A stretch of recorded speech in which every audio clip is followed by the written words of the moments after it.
今日は気軽に聴けるポップミュージック、イージーリスニングのスタイルを解説するよ。イージーリスニングは名前の通り、気軽に聴くことを目的とする音楽。派手な展開や激しい音色を使わない BGM に向いている音楽とも言えるね。それとイージーリスニングはジャズから派生した音楽なので、和音の響きはジャズのように豊かで大人っぽいおしゃれな雰囲気のある曲だよ。この系統の音楽の由来となったのはイージーリスニングというジャンル。穏やかな雰囲気のポップスで、リズムもシンプルで音色も静か。それと弱いジャズ要素があるよ。雰囲気が少しおしゃれになる程度の効果。ラウンジもこの系統の音楽の由来となったもう一つのジャンル。ラウンジもシンプルなリズムと静かな音色が特徴のジャンルだけど、イージーリスニングと違う点はジャズの影響がかなり強いこと。それとハウスやチルアウトのような静かな EDM 系の影響も受けているよ。ラウンジは名前の通りホテルなどの休憩室、ラウンジで演奏される音楽。古い時代のラウンジはジャズバンドが曲を演奏するからジャズ要素が強くて、現代のラウンジはクラブの休憩室の影響で EDM 要素が混じるようになった。スノでは現代のラウンジが生成される。つまり EDM 要素のあるラウンジだね。カクテルミュージックは古い時代のラウンジを復刻しようとしたジャンル。ラウンジと比較すると EDM 要素が消え、その代わりジャズ要素が強くなっている。スノだとハネリズムになるので、ポップスよりはジャズ寄りの曲調になる。それじゃこの3種類のスタイルがどんな曲を生成するか聞いてみよう。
イージーリスニングのスタイルが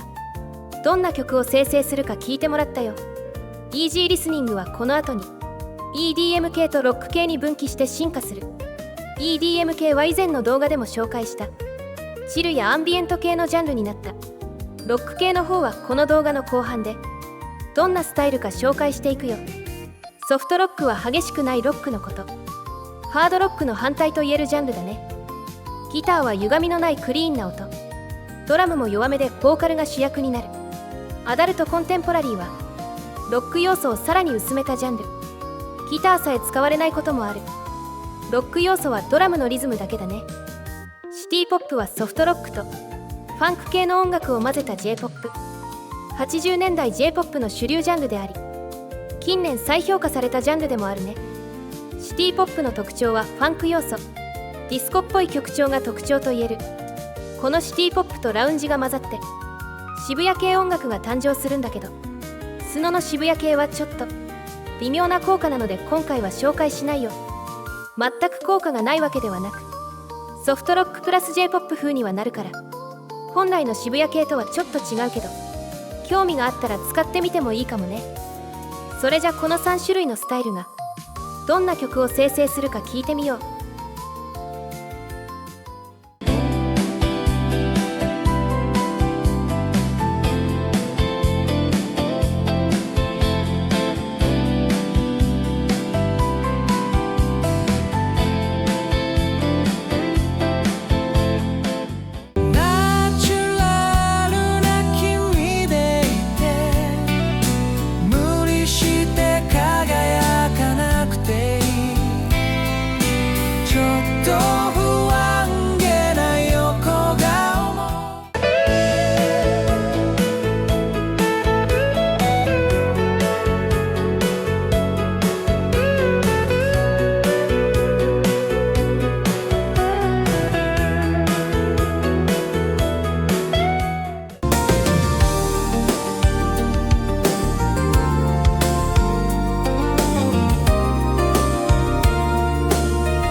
ナチュラルな君でいて、無理して輝がなくていい、ちょっと不安げなナチュラルな君でいて、無理して輝かなくていい、ちょっと不安げな横顔もちゃんと抱き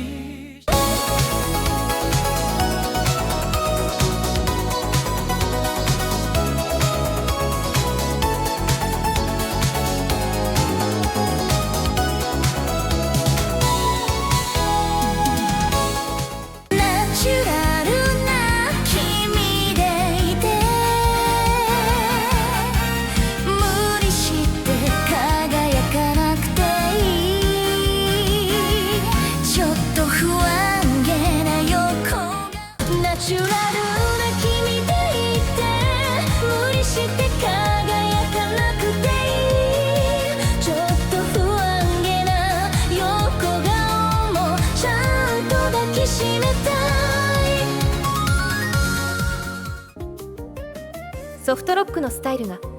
どんな曲を生成するか聞いてもらったよ。 BGM 方面に進化したチルやアンビエント系の音楽と違って、今回のスタイルはポップス系の進化だから、ボーカルと相性がいいね。もちろんインストで BGM を作ってもいい。チル系よりは多少うるさくなるけど、チル系よりは軽快な雰囲気になるから、そういう BGM を作りたいならおすすめだね。それじゃまたね。